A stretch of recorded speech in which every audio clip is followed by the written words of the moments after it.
Are we looking at me now? Yeah. The computer is projected. There we go. Okay. So the good news is we have an anemic crowd for me to screw up in front of. The bad news is we're recording, so it doesn't matter. So I wanted to give the presentation today on show, don't tell. Raise your hand if you've heard that phrase. There you go. Raise your hand if someone has ever told you to do it in your writing. There you go. The reason I want to do this is because I've read a lot of different people's stuff, including my own. And from new writers to seasoned writers, people are breaking this rule all the time. I guarantee you're doing it. I catch myself doing it. And people always think that they have an exception, they have a reason and that kind of thing. And I'll tell you right up front, I'm a bit ideological about this. I am like always, Brad's laughing because he knows. He's seen me on it. We can talk about exceptions. There are exceptions, but there's so few and they're so rare. I don't think there's ever an excuse beyond we'll talk about it, but pretty much never an excuse to tell the reader something when you could be showing it. And you could be showing it. There are ways to do it. And it's just everywhere. So I'll save the rant, but it's always going to be more effective if you show the thing that you're trying to tell them. So with that said, I thought I'd actually start this talk with my own piece of work for two reasons. Number one, I'm very familiar with it, so that helps me talk about it. Number two is I actually submitted this in a short story contest in 18, I think it was. And it was a piece that I'd been working with before, and so I modified it to a short story. And it actually worked out really well. And if I might pat myself on the back, I won the contest. And I learned a lesson from it, which is why I'm actually bringing it up. I wanted to share the lesson with people because I wasn't the ideologue that I am today back then. And I didn't realize it at the time, but I learned later, I said, well, how did I do that? Why did this thing that happened work? And I later realized, oh, this is actually a really great lesson in show, don't tell. I just kind of stumbled into it. But once I saw it, I said, hey, this is actually a really good example of some very hardcore show, don't tell. So, open it. I'm going to just read part of my story. I'm not going to go through the whole thing. If you really want to read it, you can find me. I'll email it to you. Where was I? Oh, there it is. But I'm going to stop in the middle, and the more people interact, the more fun this talk is going to be. So without further ado, I may have forgotten to mention something, but get it later. This is the opening to Undercover, an award-winning short story by me. Why is this blurry? Well, that's horrible. Yeah. I don't know. It's not blurry on my screen. Can you make it bigger? Yeah, there you go. Bigger. That helps a lot. Yeah. There we go. Now it's blurry but large. Let's just roll it with less than ideal. And can you open the full screen on that? It is online. Oh, that works. Okay. Well, you can all squint. All right. You good? Ash, by the way, I know you can all read. I'm just reading along, so we're all in the same place. So, not condescending. You good? Ashley adjusted the microphone in her bra and fidgeted with her shirt. Yeah. White snapped his fingers in front of her chest, pressing his phone to his ear. Okay, if you get into his apartment, I'll get a camera on you too, but this is fine for now. Pause on the story. Someone tell me, what are they doing? Undercover work. Undercover work. Well, you kind of stole that from the title, Linda. No, I did not hear. You're a terrible mumbler. I did not hear the title. I am projecting. How dare you? This is projecting. I'm not a teacher. All right. How do you know? How do you know they're doing undercover work? Because of the microphone in the shirt. The microphone in the Okay. And I'll get a camera on you. And we'll get a camera on shirt. you. The camera. Yeah. Okay. There you go. I'm going to come back to that, but let's keep going. Where is he? Dwight swiped his phone. Hasn't moved. No, wait. Looks like he's done. You ready? Ashley took a long breath, staring out the windshield. Ash? Yeah. She blinked. Yeah. They waited 2 long minutes before Yassine rounded the corner, cigarette in his mouth, phone to his ear. Dwight nodded, then took Ashley's hand. You sure about this? Her eyes met his. I can do it. He squeezed, then let her go. Pause in the story. What do we think the relationship between the two people is?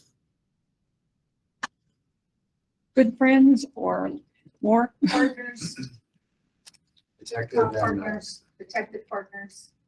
You think they're detective partners? Who thinks anything else? a lawyer and an investigator. A husband and a wife. Husband and a wife. Yeah. Have they known each other for a while at least? Oh, yeah. Okay, so we know that much for sure. Ashley hopped out of the car and jogged across the street. Yasin, Yasin, hey, it's me. Yasin exhaled smoke from his nose, glanced at Ashley, then turned back to his phone. Can I help you? He said, more of a statement than a question. Don't you remember me? It's Ashley. I clean my place. He finished looking up. Right, yes. How are you? Hi, she laughed, failing to hide her nervousness. And well, I left this crossed out. Side note, whenever you see a word that ends with ly, that's a tell. I'm just telling you, and that's why I left this here, because I was reading my stuff and I'm like, oh my God, this is horrible. If I just say, she laughed nervously, I'm like, hey guys, she's nervous. You want to try to find a way to show that. Frankly, I don't think this is that good. We could probably do it better. In fact, anyone have a suggestion? How could I do this better? How could I show her being nervous? Fighting not to fidget. Fighting not to fidget. What else? Shifting your feet. Shifting her feet. Playing with their New people in the back. chewing her lip. Chewing her lip. Ooh, that's a good one. I don't know why. It just seems like I happen to know this character. New people. Something. I wanted to say something about controlling your breath, because if you're nervous, you're breathing. Okay. Yeah. Good one. Forgetting to. That's a really good one. People do that. So see that I suck too, but that would be more of a show don't tell. That's on a sort of micro scale. But these little things, they really add to the reading. When you have 10 shows instead of 10 tells, you're going to be in the story more. So I should fix that. Where were we? Since you asked, I'm actually really glad I ran into you. This is a crazy coincidence, but I kind of want to ask you for a favor. He blinked. A what? Well, I mean, I hate to ask this. I was hoping to come by and clean your place again. She shrugged her shoulders forward and dropped her chin. What are you talking about? He threw his cigarette on the ground and drew another, offering her one. She snatched it without thinking. Again, this is what I had originally wrote. I can't believe you guys gave me the award. She took it eagerly. That's just telling you, right? But if she does it without thinking, we're in this character's point of view, she just sort of just takes it and realizes, oh, I just grabbed a cigarette. Didn't even know she was doing it at the time. Did you just, does this making sense to people? Yeah. I see nodding and I see confused expressions. So that's just me trying to squint. Oh, fair enough. So again, this is micro scale stuff. We're going to talk about the macro in a minute, but another just little thing that I left in because I cringed at myself rereading this. Well, I don't know. I kind of need some extra money, and here I am looking for another job, and no one's hiring. And I see you walking down the sidewalk, so I said, "This must be fate." I'm sorry, I shouldn't have bothered you. My dear, if you need money, I will give you some. Here, he reached for his wallet. No, I can't just take it. Yasin shook his head. No, please, it is my pleasure. By the way, what kind of guy does Yasin come off as right now? Not a total dirtbag, but they're following him for a reason. But he's generous. I mean, if you need money, I'm gonna give you money. Okay. Yeah, He has a cleaner, so he has money. right. Okay. No, really, I can't. I feel like I have to earn it. I feel guilty. And well, what? Okay, I wouldn't ask you this if I knew anyone else, I swear. Ashley widened her eyes. And you can say no. But, well, I know you have an extra room. She twirled her hair and shifted her weight from foot to foot. I kind of got evicted, and I have a friend to stay with, but I can't move in until tomorrow when a roommate is gone, so I kind of need a place to spend the night. Yasin's brow furrowed. You're asking to stay with me tonight? I'll earn it, I swear. I'll clean up or make dinner or something, whatever you want. I mean, I wouldn't ask, but I'm kind of desperate here. You're always really nice, so she reached to touch his forearm. Yasin's mouth drew into a smile, almost a laugh. Okay, yes, I can do that. You remember where I live? Men are such idiots. Yeah, totally. Are you going there now? No, I am busy at the moment. In fact, I must be going. How about this? Why don't you come by at sometime after 7? I should be home then. Is that okay? Ashley, oh, geez, I did it again. Look at that. You Okay. could just cut it all together. I agree. Get rid of that. And let me ask you something. Did I lose anything by cutting that word? No. Nothing, right? So why is it even there? Ashley nodded, not enthusiastically. Okay, yeah, that's perfect. So should I call you or do you have a key? There's an intercom downstairs. Damn it. Why is she saying damn it? Because he'll know that she's there. He'll be home. She'll know it. He'll know if she's letting somebody else in. She doesn't have access, yeah? Right. Okay, If you, I mean, since we're picking at things, please do. men are such idiots, I would cut that out. Supposed to show her internal thoughts, but yeah. Yeah, You know, if it had started with this kind of internal dialogue of herself, it might work, but it's just. it's just out of nowhere. It's so nakedly. It's too trite. You know, which, I agree. if you I put think some you're right. internal thoughts in when she's in the car with the other Yeah, guy, that will better establish their relationship. Are they is it an investigator and a lawyer? Are they two detectives? Is it FBI? Is it husband and wife, boyfriend, girlfriend? So if you put in some of those internal thoughts, because I agree with Matt, just it came out of nowhere. Yeah, I actually kind of agree with that too. Just How important is this young character actually? she is the main character. Is the She's main the character. protagonist. Okay, so you could easily establish the mechanism that the reader is seeing. And in that mechanism, The internal thoughts, you she mean? has internal thoughts, and that gives us some revelation about the relationship with whoever's in the car, the Right. relationship with Yassine. You know, it gives you some further sense of that character. If you do that, that works, but you got to do it. It's just Right. you gotta start. Well, and yeah, and on that note, here's my thought. If I strike this out, if I get rid of it, do I really lose anything? No, Is this just kind of, to me, in keeping with the theme of today's talk, this seems like a cheap way to tell you, oh, look, she's fooling him, you know, like, That's what I was thinking, because I know nothing about this, right? There's no word for it. I don't know what genre it is or anything, right? So my immediate thought is, where's the plot twist? She's the main character, but is she a cat burglar, or her and her partner staking him out because they're gonna rob him because she's been cleaning his house? I mean, what is her goal? So when she says, damn it, that's like a new clue that Right. she's cheating. yeah, a hint would be nice. So if you don't want to give that away too soon, cut it. well, You know, this one right here, for me, I'm kind of okay with it because, and here's another thing, this is slightly tangential, but part of show don't tell, in my opinion, is you don't have to, and this is what people do and they end up telling, you don't have to show everything right up front. People always think, you know what, you need to know everything about this character immediately, or you won't know what's going on. But who's following what's going on so far? Is anyone lost? No. Does anyone have questions She's about trying to get into his house. That's what I'm. question? Yeah, it might, Okay, hold on one second. I I'll come back. agree with you regarding, we don't need to know everything that's going on, but I would like to get at least a better idea of her motivation. It's like you've hinted at it, but we're still kind of big question mark what her motivation is. And like, that's the thing that would draw me to her the most, is if more or less on page 1, I saw, oh, that's what she's about, or at least have an idea of that. Interesting. I totally disagree. And here's why. I suspect that very soon there's going to be a twist.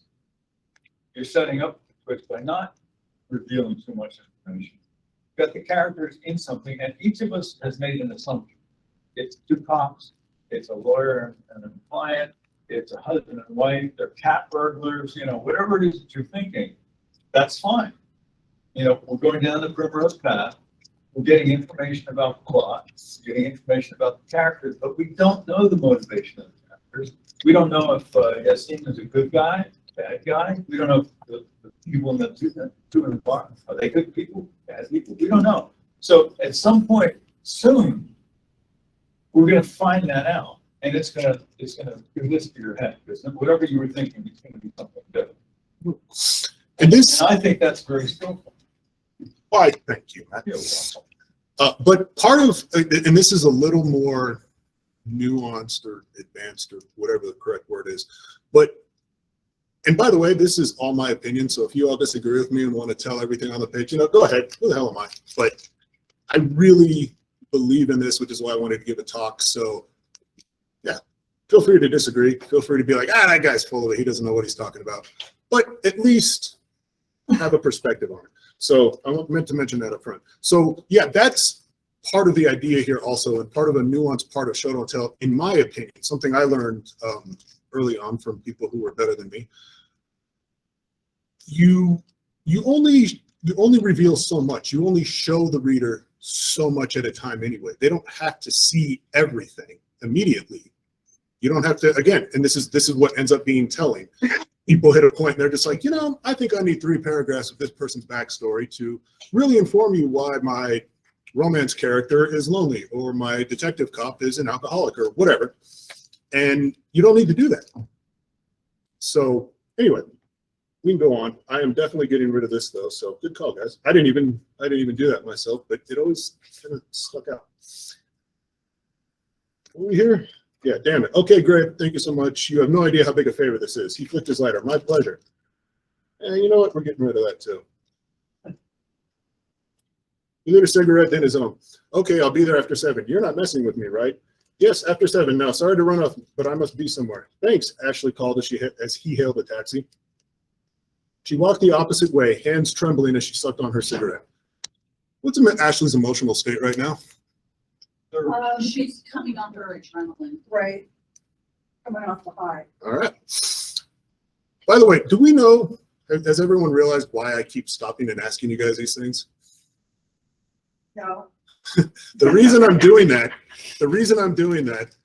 love you, Linda, is because I've seen this time and again from myself before I became an ideologue, from new authors, from seasoned authors. They will say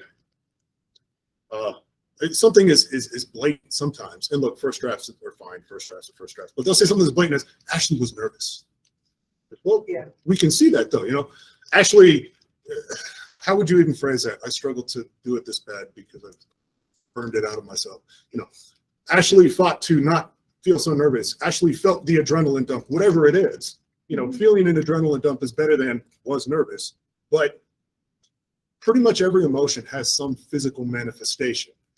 So if you show that, please.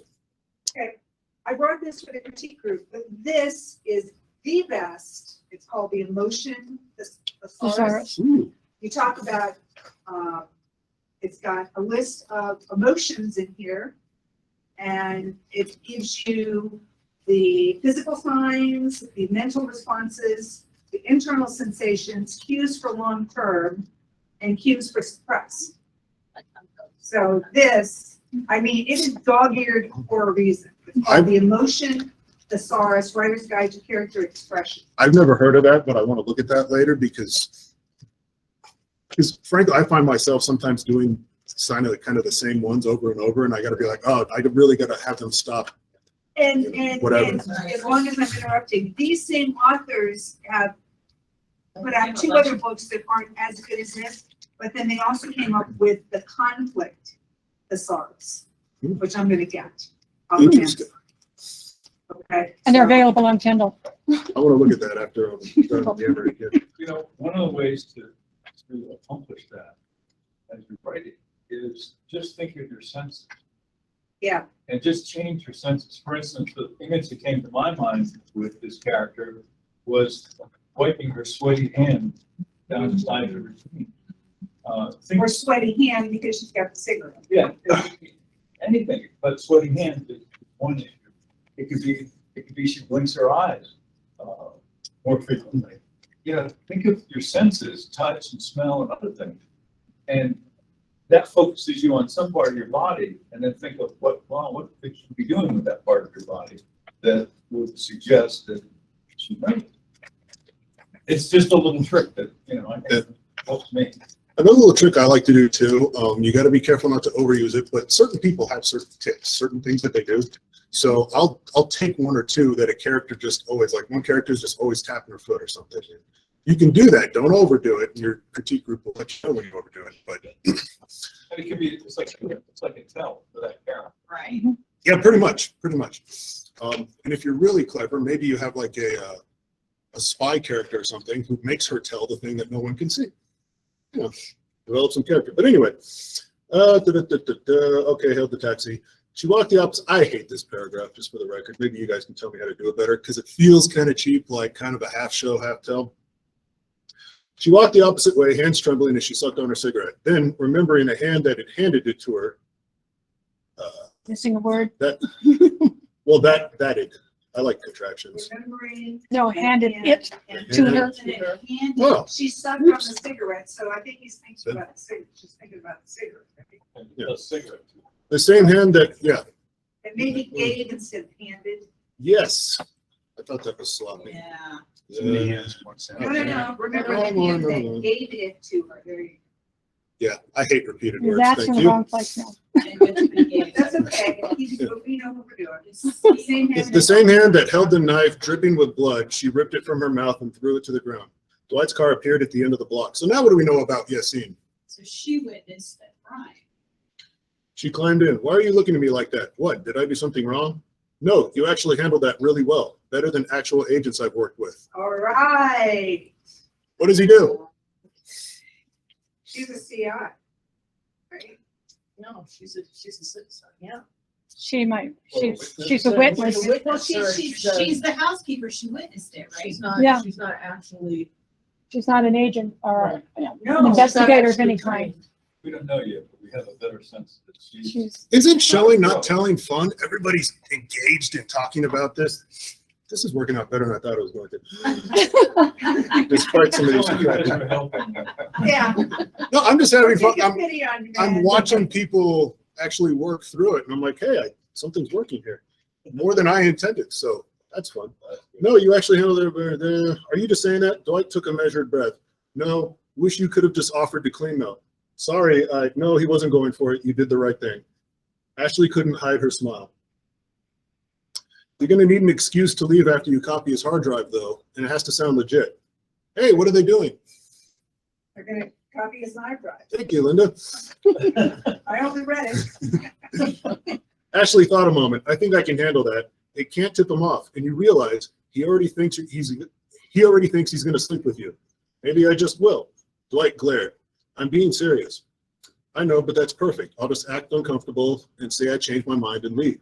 Dwight's cheek flexed. Hard. We'll need to brief you before you go in. Brief me? Get you ready. He wouldn't do anything in public, but you've seen what he does in private. Ashley swallowed. It wasn't the knife that haunted. This is the paragraph I hate.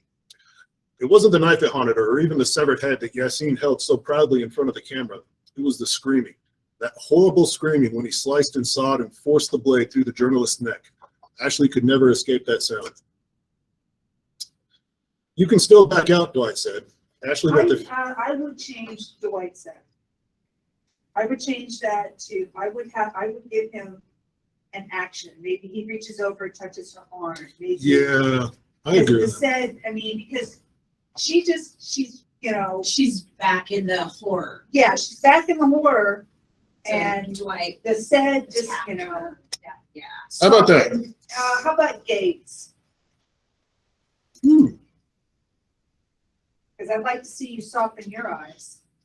Hmm? Think about it. let's see yourself in your eyes. I don't have that kind of emotion, so I can't do that. Here we go. Fourth year. If someone who's not as an asshole as me could maybe do it, but I don't know how to do that. You know, puppy dog eyes, whatever. Maybe his tone song. Oh, that could work too. Maybe he touches her arm. We could do that too. But he already touched her, or I think he squeezed his hand. I don't know. Like Anyway. burst his lips. You know, I still don't know what that means. And I Googled it, but This. yeah, it was weird to me. So he's doing duck lips? Yeah, he's got It's pouty not- lips. It's not Instagram. You I don't know, like think this. of your Yeah. pouty lips. Pouty lips. You first So, they so get the tight, hardened CIA agent is gonna pout his lips? I don't like this. they get close and tight The gaze and tone. Yeah, actually, at first lips. Yeah, I do say his lips tighten. That's actually one of those things that I go to too much because I don't have that disorder. Anyway. Actually, there's no shame in it. Eyes are just lips.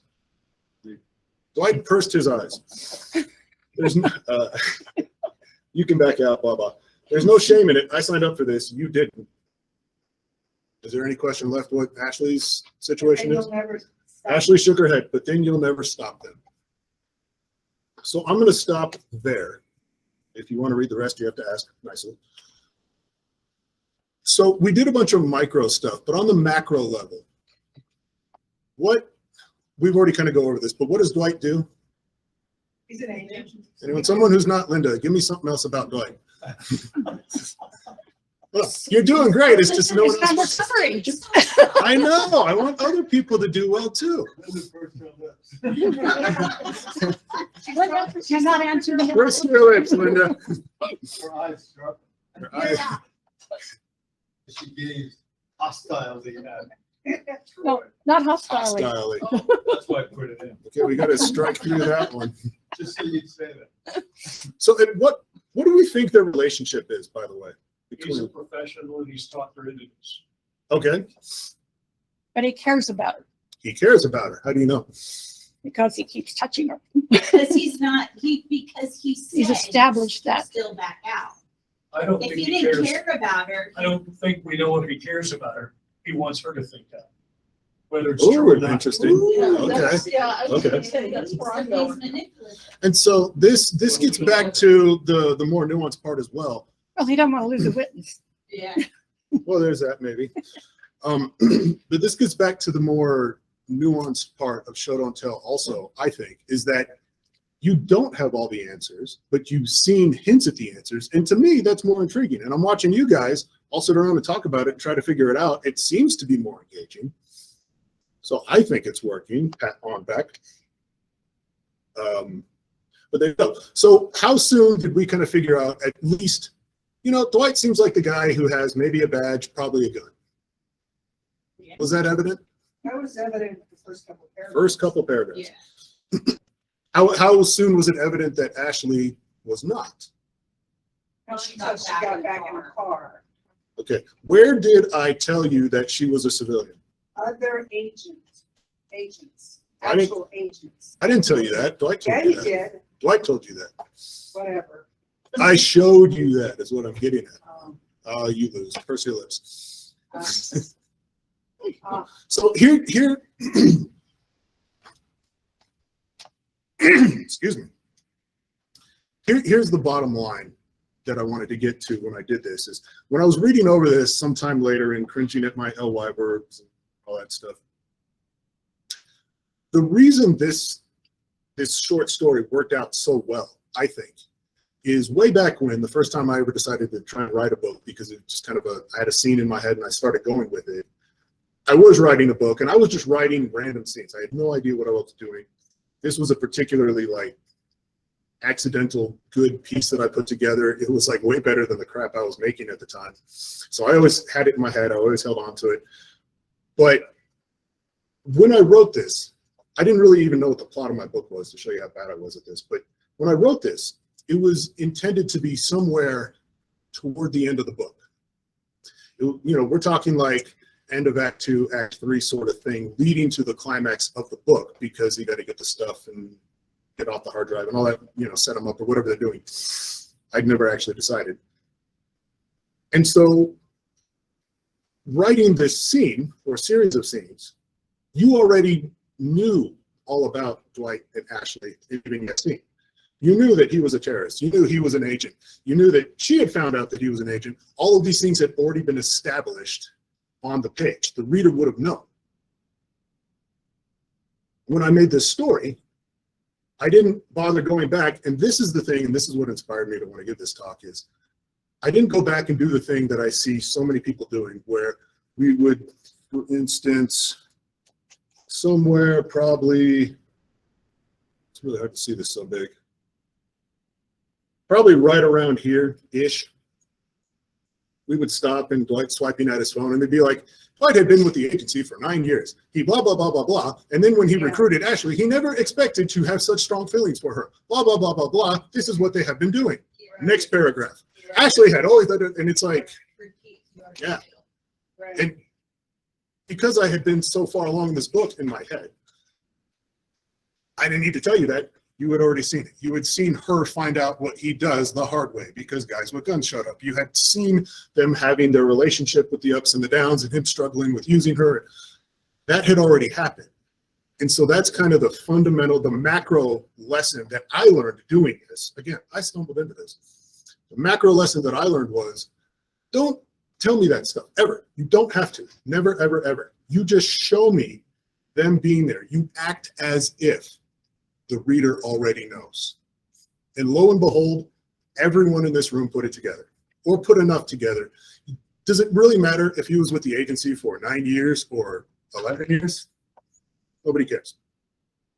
Does it really matter exactly if these two are sleeping together or just really close friends or whatever? Is it that important to what's going on in the story? Yeah. So you don't have to tell me. Any questions on this? Because this is the whole thing I wanted to get at. This was the big lesson that I learned. It was basically, and it's a show don't tell lesson, show never tell, but it's just act as if. Because the audience, I mean, people are pretty dumb a lot of the time if you watch the news, but the audience at the same time is pretty smart. People have consumed a lot of entertainment and a lot of media. They have lived lives, they can put things together. And I think a lot of the time, maybe authors just, oh man, if I don't tell them this, they're going to be lost. They won't know what's going on. They're going to be whatever. They figure it out. They can put it together. If people are acting naturally, if they're acting as if the reader, the audience had already seen their entire lifespan, they're just acting the way they would naturally act, it's going to work. There's one exception. Well, we can talk exceptions too. There are some exceptions to show don't tell. It could be fun, but go ahead. The big exception would be the three types of writing: description, summary, and end scene. Summary is the one area where I think telling is okay. It's going to be short. For instance, It better be if short. you want to get from today to next Tuesday Right. without showing everything that the characters did in between, because it's not important, you say on Tuesday, Tuesday the following yeah, week. you know, I Yes. did such and such. Okay. Now this could be an exception. Well, he took the plane to Chicago and To meet with his bosses. blah, blah, blah, and now Sure. Tuesday. Sure. If you do that really briefly and the book is moving fast, you can get away with it. But I am an ideologue, so I'm going to tell you why I don't do that. I'm going to go to Chicago to meet with the bosses on Tuesday, right? So I'm talking to Brad. I'm like, blah, blah, blah. And he's talking whatever. And he's like, oh, yeah, when are you going to meet with the bosses? And I'm like, Tuesday. And he goes, well, that's not much time to prepare. And I'm like, I know, or whatever. Make the conversation interesting. The chapter is going to end. The next chapter is going to begin with me in Chicago. Maybe I'm getting off the plane. Maybe I'm hailing a cab. Maybe it's just boom. I'm walking through the door and the bosses are there. I don't need to say next Tuesday. We already established it. We already know. I'm showing you me there next Tuesday. You don't have to do it. Summary, I think summary a lot of the time, honestly, and again, I'm ideological. You can say he goes too far. That's fine. Who the hell am I? But I don't like to do that. I don't want to summarize.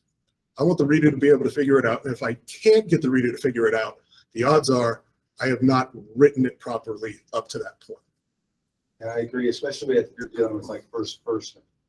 That's a lot more apropos. Whereas third person, I can see, yeah, in some cases, a summary. Maybe. Maybe But it's more- even then, if you see the guy standing in front, and, says, I'm going to go meet Tony Tuesday or whatever, that's established. We know it's a big deal. Tony might murder you, blah, blah, whatever.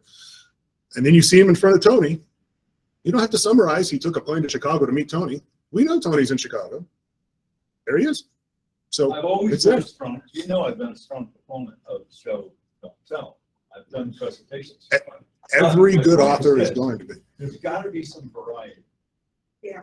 There, I mean, I love the idea, and I do it all the time, of showing.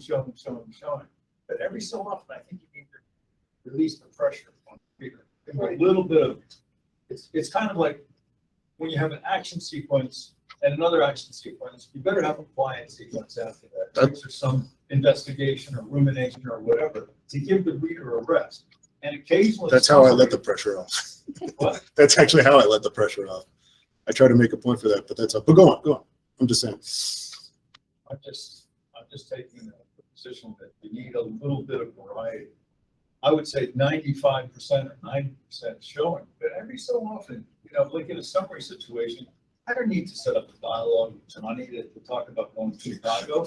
I just know on Tuesday, he took the plane to Chicago. Well, summary, and now I'm into the Yeah. scene. You could. My point is, if you have to set up the dialogue to us, and the only point of that dialogue is that I'm going to Chicago, that's probably crappy dialogue. You need to do better. You know what I mean? Yeah. And so, yeah, but I still, Someone would do that without it having could. to jump over hoops to try to make it so that there's a dialogue. Agree.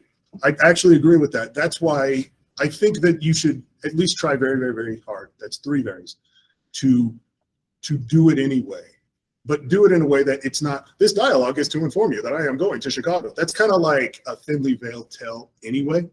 There should be more going on. We should be establishing Tony's character, even though he's off screen, Let's of take what's an going on, example. establishing the It stakes, took all of the Tony other 3 things. days to drive to Chicago.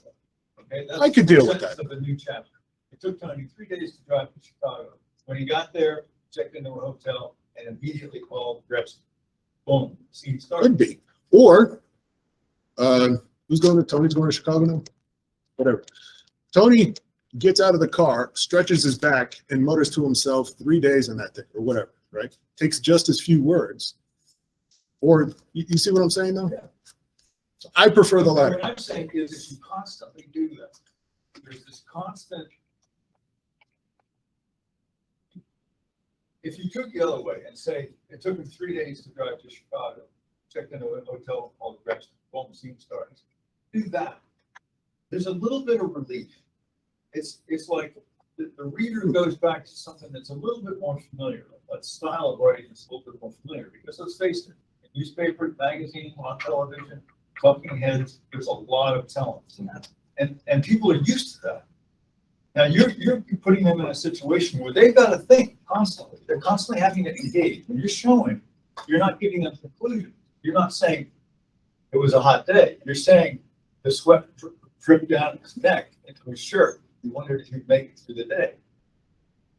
That engagement that the reader is doing is really good. It makes them interested in the story, but it's also a bit tiring. And so every so often you give a little relief from that constant engagement, where they're interpreting, and coming to the conclusion. Interesting. I'm a big proponent of that, but I think there's always a little bit of give and take. You're both right, stop arguing. Yeah. It's like, You know what? You know what? As long as it's not in a prologue, we'll be fine. Again,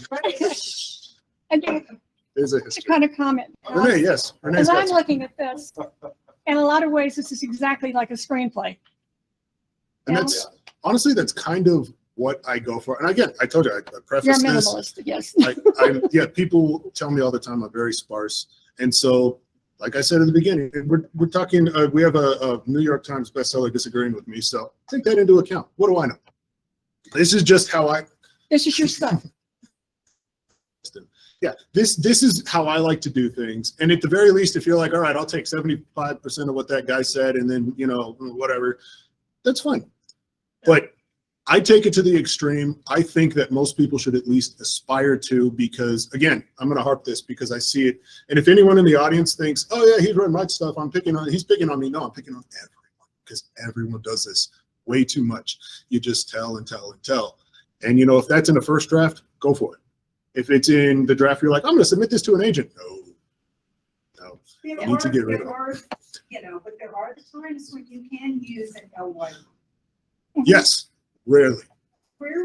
Rarely. But it does. There are times. There are Specifically, what is it, the subject? So let's talk exceptions. Writing is Bingo. not mathematics. Almost every time you can How find dare you. another alternative to an LY, but there are So times. let's talk exceptions, actually. Sometimes where I've actually noticed LY words work, and actually the biggest giveaway, by the way, that you're doing too much telling is to be verbs. Was are, he was a tall man. Okay, I got it. Thank you for telling me. It was hot, your example. Those are the biggest giveaways. The ly words are often, but if you say something, I think it's the subject of the sentence. If the subject of the sentence is active and then the predicate, I might be getting this totally wrong because who cares, but the part of the sentence that's kind of the lesser important part, and you throw the ly verb in that one, it tends to work better. So if like the active verb is just your character doing something and then comparing it to something else, not so softly or something like that, it tends to work a lot better than if you say, he said softly. Right. Well, just he whispered or something like that. So that's an exception. Another exception is actually, I thought of this because way back when, someone who has kind of coached me to write as sparse as I do, only I took it further than him, probably. He actually highlighted about 2/3 of a page. He says, cut all this. Sometimes it is better to tell, not show. And this is before I was ideological. And what he had highlighted was basically I had two characters who had kind of teamed up. They didn't want to, Brad knows. And there was a radio broadcast going on because bombs had just gone off and terrorist attacks and all these things. And they were witnesses. And so I wanted to show what the rest of the world thought was going on in this news broadcast instead, or, you know, as opposed to what they knew the truth was. And so I had all this crap. And it was like, you know, blah, blah, blah, terrorists, blah, blah, police are saying to stay, whatever, you know, those types of things. And all of it was just fluff. It didn't need to be there. So that was actually an exception. Where's his point? That was his point. Well, okay, maybe, because it wasn't even summary necessarily. I guess it kind of was. We just summarized it. The news broadcasts, he's flicking through the stations and he sees all the same emergency announcement that the terrorists are whatever, or the attacks have happened or something like that. Okay, I just told you. But the thing is, here's the funny part, the irony. Telling the reader the news broadcasts are saying this actually cut out all the crap that you didn't need to know. The same way usually we're cutting out the telling. This is the history of my character and whatever happened and why they feel this way right now. And you don't need to know all that. You didn't need to know the specifics of the news broadcast. So that would be a good exception of when you can tell instead of show. Just be like, the news broadcasts are blaming the terrorists or the other side, the Ruskies. So that would be a, like I said, exception. Whatever serves the story best. Well, that's kind of always the rule, isn't it? Yeah. But it's 99% of the time, show don't tell. Well, another just to, you know, jump on your back, you know, but I'm supposed to be heckling you, so I got to try it. I did ask you here for that reason. Way. Linda can't do it alone. That's right. So they're like to hearken to what Mark was saying about, you know, 95%. His name's Matt. I mean, you can nibble around the edges about the percentage, but there are other cases like genre specific, or for example, if you're in sci-fi and you are describing a scene with the dreaded setting, you know, and there's ways around, you know, to show, not tell in the setting, but with sci-fi, sometimes the setting is so complicated and it's hard to convey it by showing. So sometimes you got to kind of inject a little telling in there about what's, you know, oh, what's that? Or, oh, what's that? I could see that. I'll meet you halfway on this one, maybe 3/4 on my side.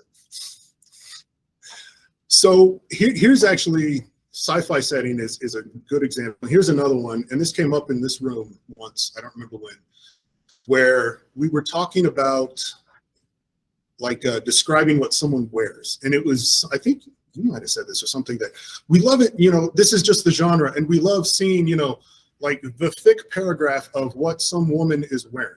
That's Regency. Regency, okay. Regency People, historical. hey, you guys, I don't understand it. You guys love that shit. Okay, Regency So- romance, even romance. you Not know, necessarily. Are they Okay. wearing? It happens in romance too. Gucci? But here's the difference. Here's the difference. Here's how you can still show it a lot more than tell it. You can make up a character, the rich, you know, the nose up in the air woman, right? And you can tell me, keyword, that she wears her what, Dolce and Gabbana belt or something, and has the Louis Vuitton purse and the Chanel thing, and you can give me all the description of the exact color that she's wearing and all that. And you can just tell me this in this paragraph about this thick. This happens a lot in thrillers too, when they want to establish this guy is a badass. He has all of this stuff. Yeah, describing all the time. Or Tom Clancy. if you have a character looking at the rich bitch, we can get her thoughts on this outfit. How does this girl, and see, now all of a sudden you're showing me something, and you're doing something that, is it Hemingway, maybe one of those guys? You have plot, setting, character, 3 foundations of a story. You should always be advancing 2 of them in like every sentence, if at all possible, certainly every paragraph. But we can do that by showing, not telling, by having our character, is she envious? Is she admiring this person? Does she think, is she ambitious and thinking that's going to be me in 3 years? You can do all of that and still show me all the stuff that she's wearing. And you can also show me how she feels or what she thinks about it. And next thing you know, we have a bit more of a show don't tell. And again, you know, maybe in sci-fi setting is a really difficult one. Maybe that's a good exception, but And sometimes it's stylistic. I mean. it can be. Take something like, it was the best of years, it was, or the best of times, it was the worst of times. Which was, Two passive sentences, right? so But it sets up, it's a stylistic thing that works. it is. And Sometimes things will work. That, you know, it is. So that's actually another good exception when you're being poetic, or, you know, actually, Linda, I remember this was years ago. You were trying, I don't remember what exactly it was, but you said describe it. It was like describe a character in 1 sentence or something like that. Right. And it was you. And you said she had a face that could launch 1,000 ships and a heart that would sink them all. That's a tell, but it's so damn poetic. Right. If you do that once, it's just like, that's a good line. That could be a really Yeah, good but you can do exception. it once Exactly. and only.